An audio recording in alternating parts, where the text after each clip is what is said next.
เหมยสุงค่ะมื้อในเป็นวันที่9เดือนธันวาคมที่10ปี2025เป็นวันพฤหัสในตอนในเดี๋ยวอันเอาพี่น้องค่ะมารับชมข่าวงาวนางยิงก้นหนึ่งเอาลูกโตเจ้าเก่ากว่า8ในกวยยุกยักเลยคู่ว่านางยิงก้อนในเป็นก้นเมื่อคมตุ่มเมียมหมาว่าไหนคะเมื่อในกำเหลียวค่ะวันที่9เดือนธันวาคมที่10ปี2025ในมีข่าวงาวออกมาว่าผู้มีปุนพรตีโฮงปลิกบางปะอินไล่ฮับตึงลาตีก้นเก็บยุกยากว่าคบทบหันล้วนเลี้ยงอายุ4-5เดือนเป็นอายุในตองค่ะเนาะถูกย่ามาปล่อยพาเป็ดไว้ตีกวยยุกยักทางยุกยักตีคลองจิกจือเว้งบางปะอินเจตอนอายุทยาเนี่ยค่ะเนาะมือพ่องกลางวันเต็งวันที่8เดือนธันวาคมที่10ปี2025อำนั้นก็เมื่อว่าตีป่นมาในเนี่ยค่ะ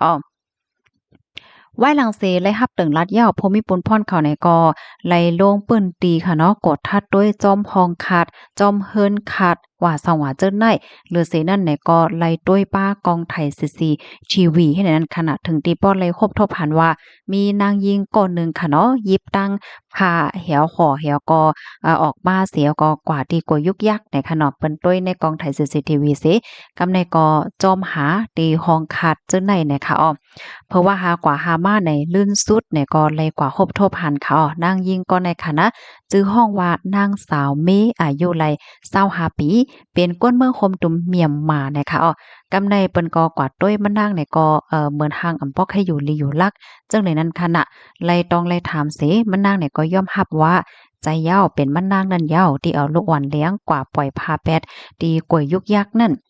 มะนางรัดในว่าอ่อนนาในมะนางเนี่ยก็มีก็หักเสียเขาเนี่ยก็เพตั้งกันกว่าข้าวยำสืบบ้านในเลยฮู้ว่ามะนางในป้าต้องไล3เลินเหย้าเฮ็ดไหนมะนางก็พร้อมเปิดตาเตลุ่มลาด้วยถึงเฮ็ดไหนเฮแลก็เลยกินยาเปิ้นเฮาว่ายาเลิศนั่นขนาดกูก็ยาขับเลิศเนี่ยกำในเผื่อว่าลูกอ่อนได้หลุดออกมาเหย้าเนี่ยก็เอามาห่อตั้งพาเสเอากว่าแปดดีกวยยุกยักจังไหนตั้งฝ่ายผู้มีปุนพรเขาเนี่ยก็ไล่ปันตัวตามตั้งพิษมันนางค่ะนะเกี่ยวกับเลยลองว่าผู้หญิงก็เลยเสมว่าดีเฮ็ดหังลูกโตเจ้าเก่าในคณะเตจ้างญาตัวตามคอก6เหลินไหมเงินใน10,000 บาทอำนั้นก็ตั้งยาคอกและตั้งไหมเงินว่าไหนคะข้อมูลตอนในคาเลปีมาที่ห้องการข่าวสดออกไว้นะคะพี่น้องค่ะถ่อมข่าวเงาโหในยาวหันถึงจึงหือพองค่ะภาวะจัดปานมะนางสำเร็จสืบเป็นจึงหือกว่าเฮ็ดไหนค่ะเนาะเพราะว่าเฮาค่ะมาด้วยลองจังไหนก็ยุ่มยำว่าละหลายก็เตไม่ใจจ้อมลุกล่างตัวเจ้าก่อไผมันเนี่ยค่ะเนาะเพราะว่าจับต้องกว่ายาวซ้ำเอาลูกกว่าแปดว่าหางไว้เฮ็ดไหนเกี่ยวเลยลองในพี่ๆน้องๆเฮาค่ะหันถึงจังหือพองไหนจอยเตรียมมาปันไรดีในคอมเมนต์ในค่ะนะค่ะวนว่าป้อเหวันๆในค่ะได้เข้าใจหาข้อมูลปยก็ได้เอาอันพี่น้องค่ะพันตั้งหันถึงมาในเหี่ยวก็ได้เฮ็ดเป็นอ่าคลิปอันหนึงค่ะเนาะเปิดตาปันตั้งฮู้ตั้งหันและขอฟังเตือนถึงปันสาวๆนางยิง